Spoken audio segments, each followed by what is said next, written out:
Let me start right here with a story. A 68-year-old man from Phoenix, Arizona, let's call him Robert, had been married to his wife Carol for over 40 years. He loved her deeply. Every night he tried his best to make her feel good, but every single time Carol would quietly turn her head away. No words, no reaction, just silence. Robert thought he was doing everything right. He'd seen enough, he'd learned enough, he figured he knew what he was doing, but something was clearly broken. And he had no idea what it was. That story is exactly why I made this video today, because Robert is not alone, not even close. I'm Dr. Ava Remington, and I've been practicing sexual health and couples therapy right here in the United States for over 20 years. In that time, I've worked with hundreds, honestly, probably thousands, of couples across every age group. And I'll tell you right now, the number one issue I see in men over 50, over 60, over 70 is not what you think it is. It's not performance. It's not stamina. It's something far more subtle and far more fixable. Most men have never been taught how a woman's body actually responds. Not really, not in any practical, honest way. And that gap in knowledge quietly destroys intimacy for couples who love each other and genuinely want to connect. So today, I'm going to give you the real information. The kind nobody taught you in school, the kind your buddies never talked about over beer, the kind that most guys spend their entire lives never learning. And once you understand this, I promise you, things will be different. Before we get into it, if this kind of content is helpful to you, go ahead and hit that subscribe button and turn on notifications. I put out new videos every week focused specifically on intimacy, connection, and health for couples in their 50s, 60s, 70s, and beyond. This channel is built for you, and I'm not going anywhere. Now, let's talk about what's actually happening. Here's the single most common mistake I see men make, and I say this with complete compassion because nobody told them otherwise. Most men go straight for the most obvious spot, thinking that's where all the magic happens. They figure more stimulation, faster movement, more pressure equals better results. And the woman either says nothing or she quietly pulls back, and the man has no idea why. Here's what I need you to understand. A woman's body does not respond to aggression. It responds to invitation. The most sensitive nerve endings in a woman's body are not located exactly where most men assume.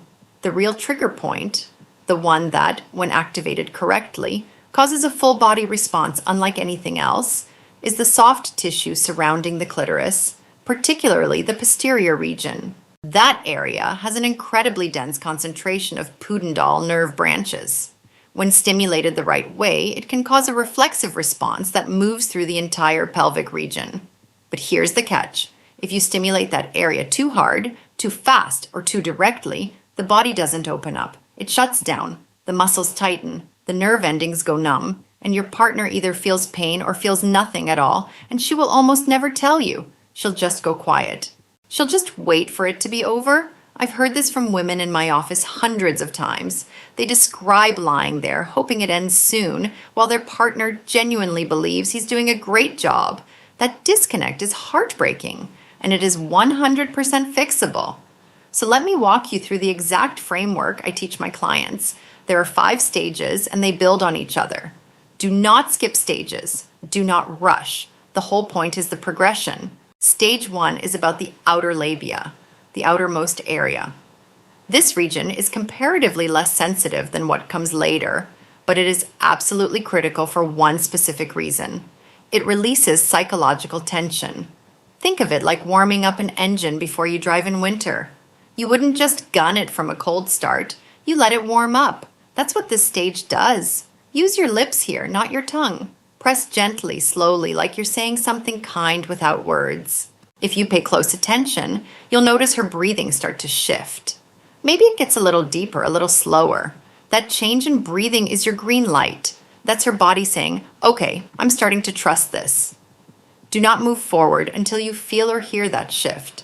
Most guys rush through this in about 10 seconds. The men who do it right spend anywhere from 1 to 3 minutes here. That's what makes everything else work. Stage 2 moves to the transitional zone, the soft boundary between the inner and outer structures. This area is far more sensitive, and that's exactly why you need to slow down even more here. If you use the tip of your tongue with any kind of sharp or direct pressure, she will likely feel discomfort. I know that's not what you're going for, so instead use the flat side of your tongue, the broad surface, and move it slowly like you're drawing a gentle wave across the skin. The key here is not the movement itself. The key is the rhythm. A slow, steady, predictable rhythm tells her nervous system that she is safe, that nothing is going to suddenly change, that she can keep relaxing. Think of it this way. If you've ever been at the beach and you close your eyes and just let the waves come in, that predictable rhythm is actually one of the most physically calming sensations a human being can experience. That's what you're trying to recreate. Not excitement yet. Calm, steady, safe. Stage 3 is where most of the action happens, but probably not in the way you've been thinking. The clitoris itself has two sides, left and right, and most men instinctively focus on the center. Big mistake. Research consistently shows that over 70% of women respond far more intensely to stimulation on the sides of the clitoris rather than direct center contact.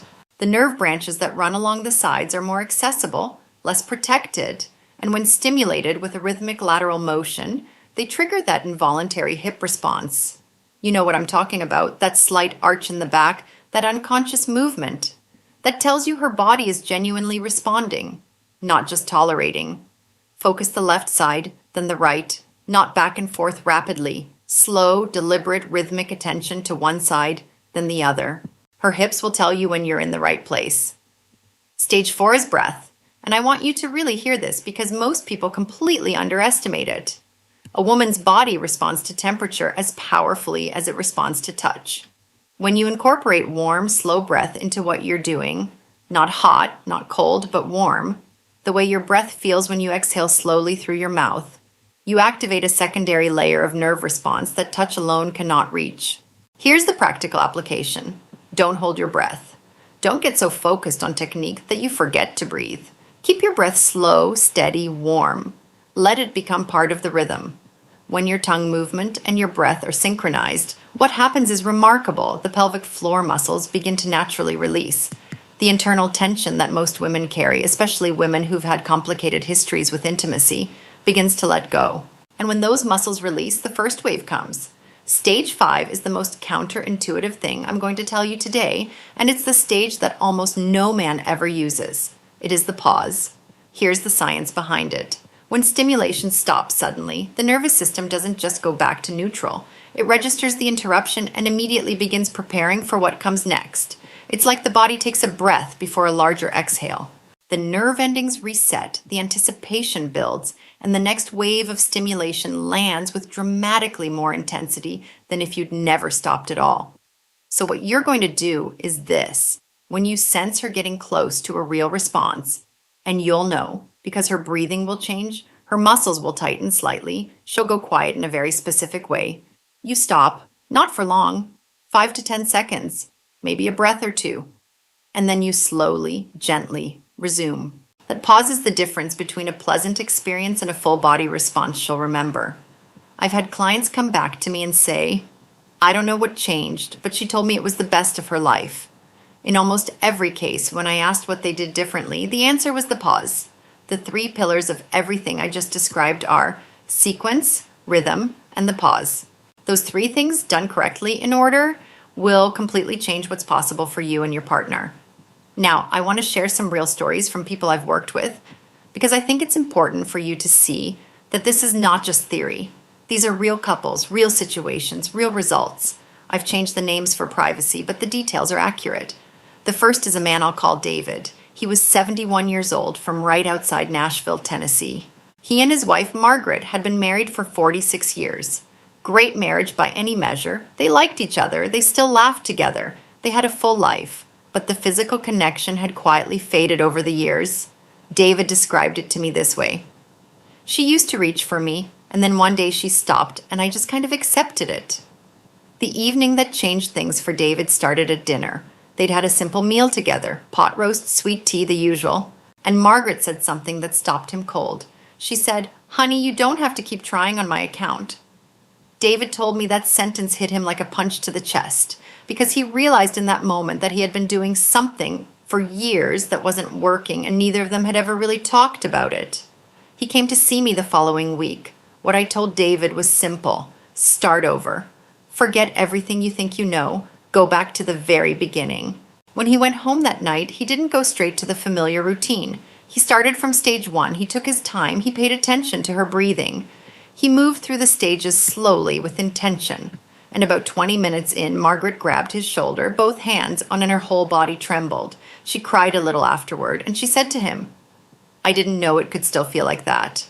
David called my office the next morning. He just wanted to say thank you. That's the kind of call that keeps me doing this work. The second story is about a man I'll call Gary, 67 years old, retired firefighter from outside Columbus, Ohio. Gary was the opposite of David in one specific way. Gary was a doer. High energy, always felt like more was better, faster was better, harder was better. That mentality had served him well in a lot of areas of his life. It had quietly wrecked his intimate relationship with his wife for decades. "I thought I was being enthusiastic," he told me. "Turns out I was just overwhelming her." What Gary's wife Linda experienced every time was this: the moment things got physical, her body would tense up completely, not because she didn't love him, she did, but because her nervous system had learned to brace for impact. She was never relaxed. She was never in the moment. She was just managing. The single piece of advice I gave Gary was this: stop completely and let your breath do the work first. Before you use your tongue at all, just rest your lips gently near her and breathe. Slow, warm, steady breath. That's it. Don't do anything else. Just be present and breathe. Gary thought it sounded almost too simple. He tried it anyway. And what happened was that Linda, for the first time in a very long time, did not tense up. Her body didn't brace. It softened. Her legs relaxed. And when Gary eventually moved into stage 2 and 3, she responded in a way he described as like she finally let herself actually be there. That's what breath does. It communicates safety before the body has time to consciously decide anything. The third story is about a man named Bill, 73 years old, from the Sacramento area in California. Bill was someone who had, in his own words, given up on that part of life. His wife, Patricia, had gone through menopause in her early 60s and had developed significant sensitivity, sometimes even pain, with physical contact. Bill had interpreted that as a permanent door closing. He stopped trying. They both stopped trying. What changed for Bill was understanding that what Patricia needed wasn't less attention. It was different attention. The kind that never went straight for the obvious spot. The kind that started at the inner thigh, moved to the hip, and only reached the most sensitive areas after a long, patient, carefully built foundation. Bill started with stage 1 and stayed there for 5 full minutes the first time he tried this new approach. He told me later, "I felt kind of ridiculous, honestly. I kept thinking, this can't possibly be doing anything." But then Patricia said something. She said, "Don't stop." 2 words. But those 2 words were the first time in years she had asked for anything physical. And when he eventually reached the 5th stage, the pause, and then slowly resumed, Patricia held his face in her hands and said, "I've missed you." They weren't talking about his presence. They'd been in the same house for 47 years. They were talking about connection, real connection, the kind you can't manufacture with technique or performance, the kind that only comes when one person takes the time to truly see another person and respond to what they actually need. That's what all 3 of these men had in common. Not youth, not physical ability, not some secret trick. What they had was willingness. Willingness to slow down, pay attention, and put their partner's actual experience ahead of what they assumed that experience should look like. Let me bring it all together for you now, because I want to make sure you walk away from this video with something concrete you can actually use tonight. First thing you change, your speed. I cannot stress this enough. Whatever pace you've been operating at, cut it in half. Then cut it in half again. The number one thing that kills a woman's ability to respond is being rushed. Her nervous system needs time to come online. You cannot shortcut that process. You can only work with it or against it. Second thing, your sequence. Never go straight to the most sensitive area. Think of it as earning your way there. Outer area first, lips not tongue, until her breathing shifts. Then the transitional zone, flat surface of the tongue, slow rhythm. Then the sides, not the center of the clitoris, lateral rhythm, pay attention to the hip response. Then integrate your breath, warm and steady. And finally, the pause. Use it at least once. Ideally, 2 or 3 times. Third thing, your attention. The most powerful thing you have in that moment is not your technique. It's your awareness. Watch for the signals. Her breathing, her muscle tension, the way her hands move, the sounds she does or doesn't make. Her body is communicating with you the entire time. Most men are too focused on what they're doing to actually listen. Don't be that guy. Fourth and final, the center is almost always last, not first. One deliberate, slow, intentional contact with the center, at the end, after everything else has built up, is worth more than 10 minutes of unfocused attention earlier.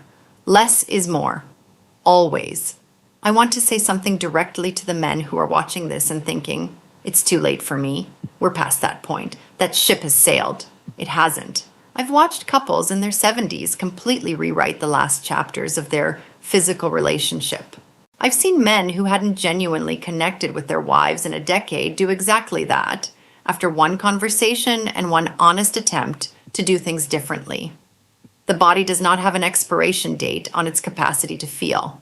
What changes with age is not the ability to respond, Bjois, it's the conditions required for that response. Those conditions are what I've just described to you. Slower, more patient, more intentional. Less about performance and more about genuine presence. The research is clear on this too. Couples who maintain physical intimacy into their 70s and 80s report significantly higher overall life satisfaction, better mental health outcomes, stronger immune function, and deeper relationship satisfaction than those who let that part of their lives quietly disappear. This isn't just about pleasure. This is about your health, your marriage, and your quality of life. You already have what it takes. You have decades of knowing this person. You have patience that younger men don't have. You have the wisdom to understand that the goal is not to impress, it's to connect. That combination is genuinely powerful. Don't waste it. If this video helped you, please give it a thumbs up and share it with someone who might need to hear it. The comment section is open. I read every single one, and if you want to share your experience or ask a question, do it. This community is private, it's respectful, and it's here specifically for people like you. I'm Dr. Ava Remington. This is the channel for people who refuse to believe that the best years of their relationship are behind them. I'll see you in the next video.